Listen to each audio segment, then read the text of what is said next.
All right. Bismillah ar-Rahman ar-Rahim. Alhamdulillah Rabbil Alameen. Wassalatu wassalamu ala Sayyidina Muhammad, Khatam al-Nabiyyin. Wa ittaba'u bi ihsani yawm al-din. Youth Project Management is one of our very early courses that we started in 2009. Actually, the first class we offered was in October of 2009. I think it was October 12th, if I remember correctly. But it's one of our most enjoyable classes. As you can see at the top here, you got some pictures of past events. On the far right, that's a group of youth. We did this class in McLean, Virginia. Next to it is a group of sisters.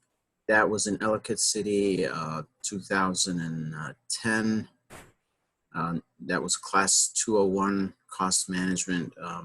You can see Rosine in the back there, all the way in the corner. Next picture to the left, to the right, I'm sorry, is a class also in Virginia. We have here one of our coaches back in the day, Mahmoud Abu Rus. He used to teach this along with me. And then here you got a group of brothers from Dar es Salaam Huda School. They all kind of graduated now. And to the far right, that's our first class on Youth Project Management. It was our second class ever. And here it was in Laurel, you know, very hands-on activity, very engaging. So we offered this class in Maryland, Virginia, Tennessee, Michigan, a bunch of places, and alhamdulillah, Pennsylvania. It's been very engaging, and young people enjoy it a lot. But more importantly, it provides you with some really, really important life skills that you're not ever going to learn at school. Those of you who go to college and take a project management class, you might get exposed to it. If you're like majoring in business or management, engineering, but other than that, you probably won't ever learn it formally. But these are so important skills for any human being to just kind of learn how to manage work. And all of us do work every single day, whatever type of work that could be. In some cases, it could be schoolwork. Other cases, it could be doing chores at home. It could be professional work. It could be like your internship, and the list just goes on.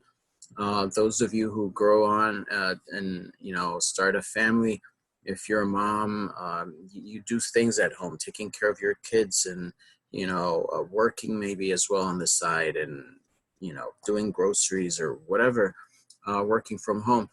That's something that, you know, these are skills that you're going to need to be able to do that effectively. And if you go to the workforce, then you would end up, again, working with other people in, you know, your business, your company, and partners, vendors, suppliers, people who provide that business with supplies and things of that nature, and then your customers. So as we know in Islam, Allah subhanahu wa ta'ala says what about the believers who are successful? They are the people who الَّذِينَ آمَنُوا وَعَمِلُوا الصَّالِحَاتِ, right? Those who believe and do the good deeds. فَلَا خَوْفٌ عَلَيْهِمْ وَلَا هُمْ يَحْزَنُونَ. There's no worries upon them on the day of judgment, and they should not be sad. Or جَنَّاتٌ تَجْرِي مِنْ تَحْتِهَا الْأَنْهَارُ. They will have gardens, you know, where rivers run from underneath their homes. Or كُلَّمَا رُزِقُوا مِنْ ثَمَرَةٍ رِزْقًا قَالُوا هَذَا الَّذِي رُزِقْنَا مِنْ قَبْلُ. Every time they have provisions and fruits from Jannah, they would say, oh, this is so beautiful. We've got the same thing from before and we never get bored. The point is, over 80 times in the Quran, the formula for success is belief and work. So work is such an essential part of a human being's life. And unfortunately, we don't learn at school at all, or even college, how to manage work. So this is what this certificate is all about. And the unique thing that Ilya offers is we teach it not only from the scientific standpoint of project management, but also from the faith perspective as Muslims. So you get to learn quite a bit of project management from an Islamic perspective. So this program is, as you can see here on the screen, a bunch of classes, a competition, and a capstone project towards the bottom there. The first very basic class, YPM101, we teach that over 8 hours. It's a full day. Usually includes lunch. And we start, when we do these classes, 8 o'clock in the morning with breakfast. And then we kind of kick in 8:30, 9-ish, and we go all the way till 5. Since we're doing it online, we keep it short to 4 hours total, 2 hours today, 2 hours tomorrow, inshallah, for 101. YPM 101 is usually we do 15 minutes of instruction and then 15 minutes of hands-on activity. So that's why your documents will come handy. But you'll learn today a little bit about the concepts of projects. What is a project? What's the difference between a project and operation? Characteristics of projects. You learn a little bit about risk and schedules and how to come up with a project plan, a charter, a vision, a mission, these kind of things. So it's a really cool class. Like I said earlier, it would help you not only just in your internship, but in your life in general, not just managing work, but it'll give you clarity and focus in your life. You know, what kind of classes you want to take at college or school, or what kind of work you want to do after that. So inshallah, I hope you benefit from it. Just pay attention, ask lots of questions. We usually do it indoor or outdoor, mix of the two for high school people ages 14 and above. And then you see the rest of the list here. Once you take 101, you are eligible to participate in the YPM competition. I mean, you can take as many classes as you want before the competition, or once you finish 101, you can sign up. We haven't had a competition in about 3 years, I would say, so it'd be great if we can have one this year. In the past, we used to open this up for the community. How many here are familiar with MIST? Just show of hands. The Muslim Interscholastic Tournament. Okay, so a couple of people. So it's very similar to MIST. The competition is usually a full day. We get like 50 people across the DMV area, you know, split into maybe 10 teams. Teams can be as little as 3 people, as many as 5. And they come up with project plans for some real project. And, you know, it's pretty cool. The capstone takes it a step further. So you take your project plans and you actually implement them over a course of a year. Similar to kind of what you guys are doing in your internship, but you're just very focused on that. And during that 1 year, you work with a mentor or a coach. As you can see, there's some prereqs for some of these classes. So in order to do 201 or 202, you need to finish 101 first. We don't do formal testing. The way we assess the students in these courses, at least YPM, is through engagement and interaction and the activities that you do, and the questions and things like that. We stopped doing formal tests. We used to have multiple choices and things like that. All right, so the next page here just shows, again, on the far right, a few more pictures. And on the left here, course descriptions for each of these classes. And this is in your internship handbook, that PDF that I shared with you last week. We'll talk about a little bit Dhul Qarnayn maybe tomorrow. Dhul Qarnayn, as we know, is mentioned in the Quran. He was a pious man who helped protect the people of his time from Ya'juj wa Ma'juj. And his story is mentioned in the Quran, Surah Al-Kahf, as a beautiful example of a project. The Quran mentions the components of a project that, you know, people kind of discovered just in the last 50 years and put it into textbooks.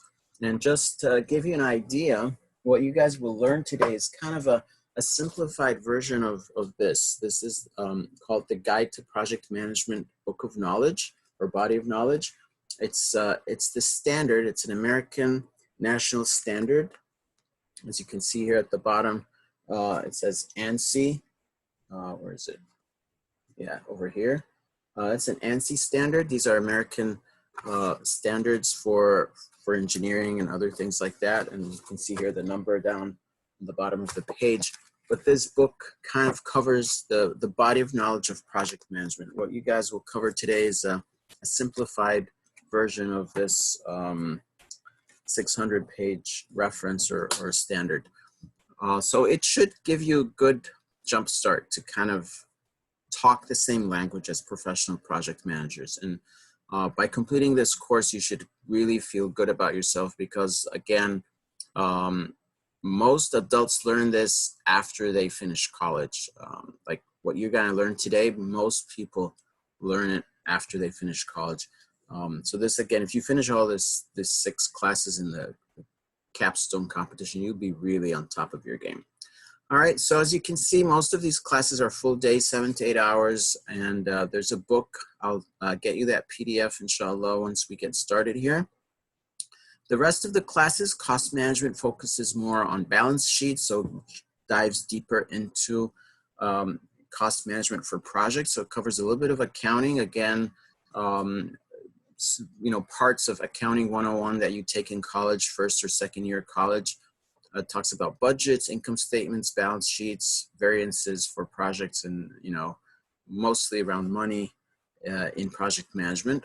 Risk management would talk about what is risk and how do you delegate risk and how do you control it and qualify it, identify it, mitigate it, make it under your control, because projects, as we will learn, are kind of new endeavors, new things that you're taking, and so forth.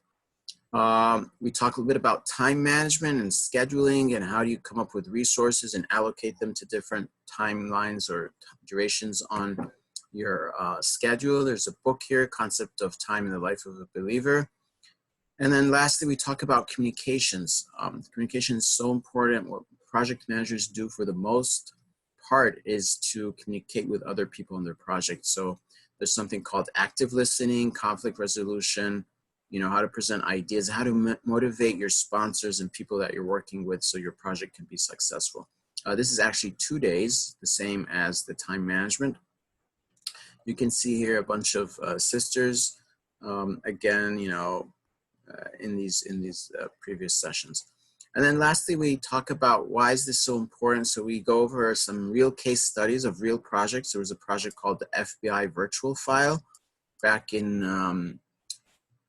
I believe, the early 2000s, so around 2002, right after 9/11, FBI came up with a project called the virtual file, where the FBI agents would have digital access, to documentation, so they don't have to use paper and fax machines. You guys know what a fax machine is? Show of hands, how many people know what a fax machine is? No one? Okay, just Mahmoud. So yeah, fax machines are devices. They're like a scanner. They take a document like this, you scan it in, and it sends it over a phone line to another fax machine somewhere else across the world. So both fax machines are connected to phone lines, landlines, not mobile cell phone lines, but fixed lines, and passes the paper through. And it sounds like a modem. It goes like something like that for a few seconds as the machine scans it in. So FBI agents back in the day, they used to use scanners and things like that, and it was very paper-based, so they were slow in investigating cases and things like that. So they embarked on this FBI virtual file. It's a $150 million project that failed miserably, and Congress called the FBI to, for testimonies, and their vendors, their contractors, and it was a big deal. Glasgow Tower in the UK, that was a tower that had some problems. The tunnel between France and England, that's another case study we can go over. So this is also a nice discussion.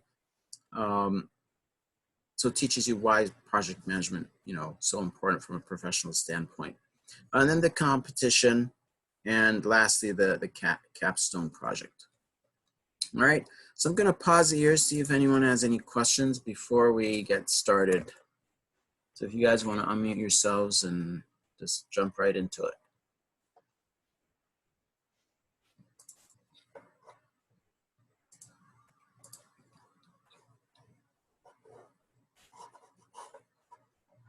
No questions?